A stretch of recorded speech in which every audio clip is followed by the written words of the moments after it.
વિચારો, પાણી છે જીવનનો પ્રાણ, આટલું સૌ વિચારો, સૌ વિચારો, બહુ વિચારો, સૌ વિચારો, બહુ વિચારો, પાણી છે, હે પાણી છે જીવનનો પ્રાણ, આટલું સૌ વિચારો, હે પાણી છે જીવનનો પ્રાણ, આટલું સૌ વિચારો।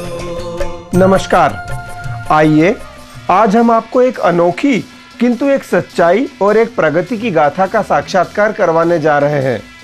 हमारे देश के सर्वाधिक विकासशील प्रदेश गुजरात की पूर्वी सीमा पर पंचमहाल क्षेत्र स्थित है। पंचमहाल क्षेत्र यहाँ की आदिवासी यानी वनवासी संस्कृति के लिए भी पहचाना जाता है। यहाँ का मुख्य व्यवसाय खेती है।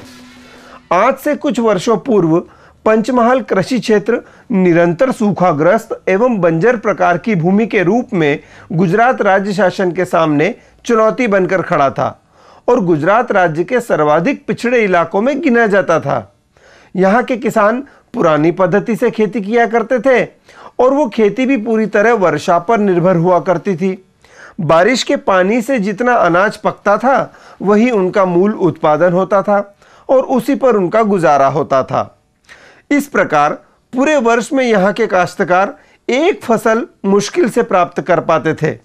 न तो उनके पास आय के अन्य स्रोत थे और न ही पशुधन के लिए पर्याप्त आहार यानी चारा।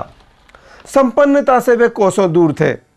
मजबूरी में उन्हें वर्षा काल के बाद अपने रोजगार के लिए अन्य शहरों में मजदूरी करने पलायन करना पड़ता था।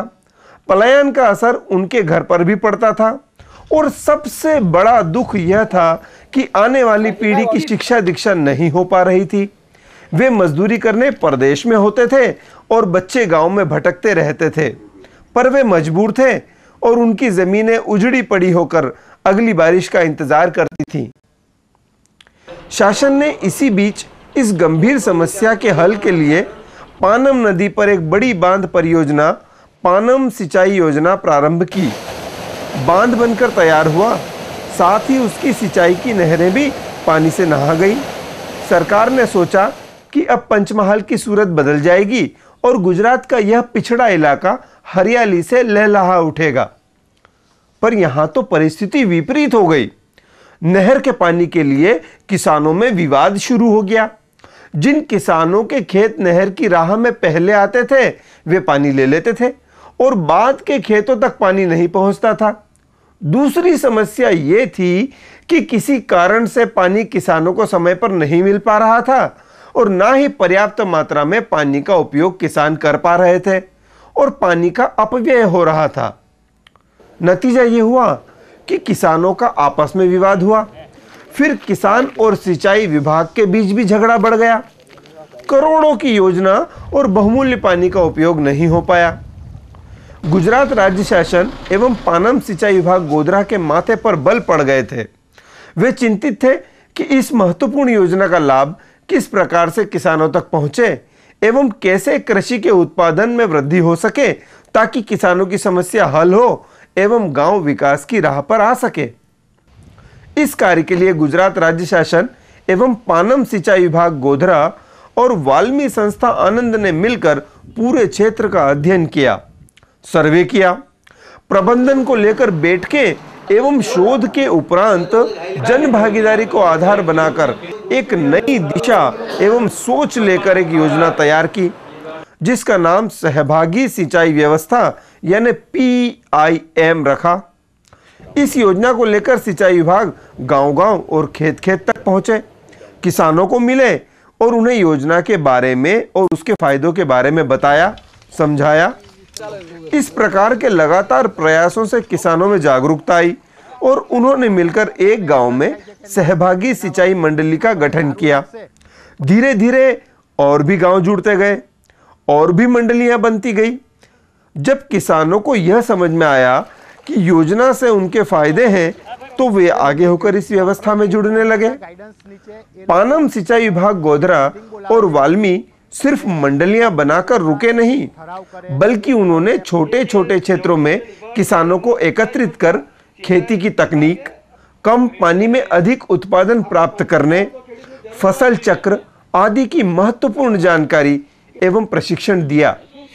साथ ही उन्होंने किसानों को सहभागी सिंचाई मंडलियों के संचालन के तरीके, मंडलियों में पदाधिकारियों की भूमिका, आपसी एकता, एक दूसरे के साथ समन्वय एवं मिलकर काम करने के महत्व की जानकारी भी दी।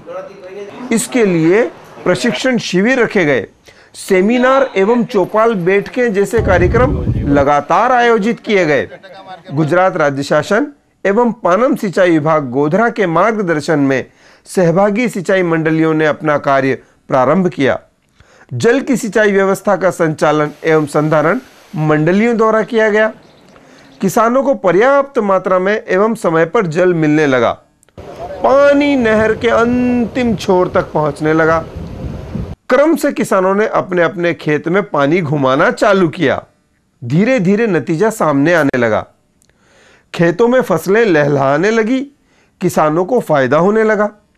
इसका असर यह हुआ कि काश्तकारों का मंडलियों के रूप में काम करने पर विश्वास बढ़ा, और जब विश्वास पैदा हुआ तो एकता बढ़ी और मंडलियों ने अधिक उत्साह और जवाबदारी से क्रियान्वयन संभाल लिया। बहुत जल्दी ही इसके फायदे दिखाई देने लगे। फसलों का उत्पादन अधिक हुआ, जिससे किसानों की आमदनी में वृद्धि हुई। पहले एक फसल ही मिल पाती थी, अब साल में 2 फसल, वो भी बदल बदल कर मिलने लगी। अब किसान को पूरे वर्ष अपने खेतों के अतिरिक्त समय नहीं मिलता। पहले बाहर गांव मजदूरी करने जाते थे, अब उन्हें अपने खेतों पर मजदूरों की आवश्यकता लगने लगी। जब आमदनी बढ़ी तो रहन सहन के स्तर में भी बदलाव आने लगा। कच्चे मकानों की जगह पक्के और बड़े भवन बन गए। स्कूल जाने लगे बच्चे और उच्च शिक्षा के लिए शहरों तक जाने लगे। गांव विकास की सड़क पर सरपट दौड़ने लगे। जब यह होने लगा तब भी गुजरात राज्य शासन एवं पानम सिंचाई विभाग गोधरा ने विश्राम नहीं लिया। वे लगातार एवं निरंतर गांवों के संपर्क में बने रहे। वे जल वितरण व्यवस्था का निरीक्षण एवं प्रबंधन करते रहे। किसानों से एवं मंडलियों से मिलकर कार्य करने के दौरान आने वाली प्रायोगिक समस्याओं को हल करने में जुटे रहे। वे नहरों की तकनीकी एवं मरम्मत संबंधी कार्रवाई समय समय पर करते रहते हैं।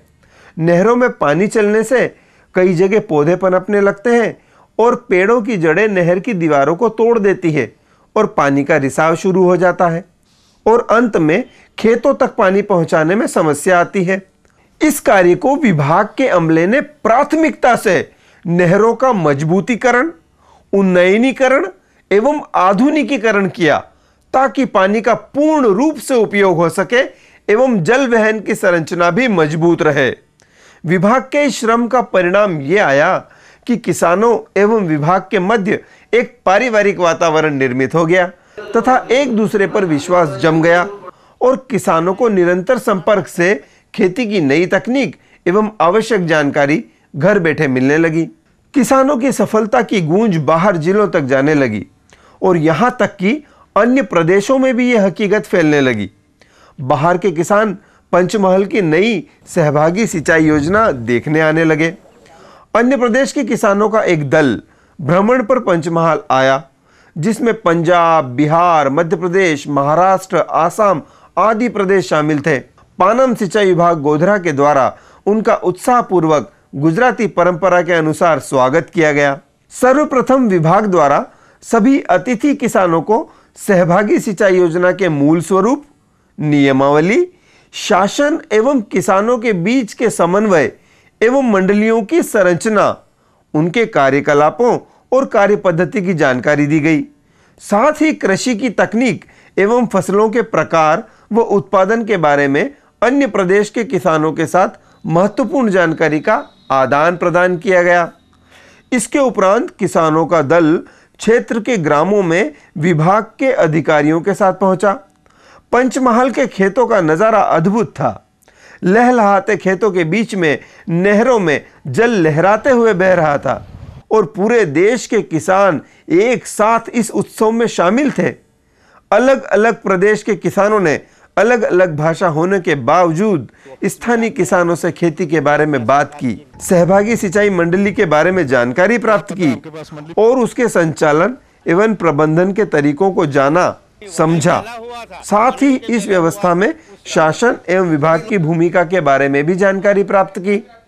वे सभी इस व्यवस्था से प्रभावित एवं संतुष्ट दिखे। उनके चेहरे भी खुशी से दमक रहे थे।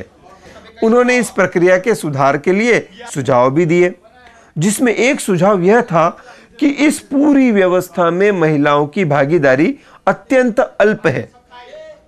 इस सुझाव को पानम सिंचाई विभाग के अधीक्षण अभियंता श्री धोलकिया साहब ने बेहद गंभीरता से लिया।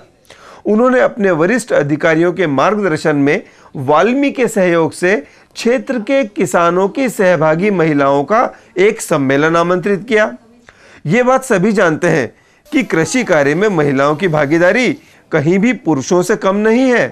सम्मेलन में चर्चा के दौरान महिलाओं ने जल की महत्वता समझी और पानी के अधिक से अधिक उपयोग किए जाने एवं जल के अपव्यय नहीं किए जाने के तरीकों की जानकारी प्राप्त की। साथ ही अपने विचार भी व्यक्त किए। विश्वास है कि महिलाओं की भागीदारी से एवं पानी के व्यवस्थित उपयोग से किसानों के फसल उत्पादन में बढ़ोतरी होगी।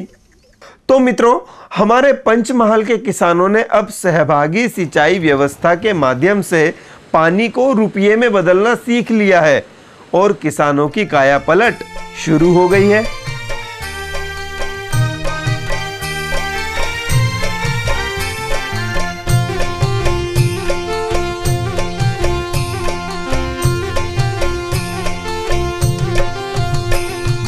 पाणी छे जीवननो प्राण, आटलू सौ विचारो।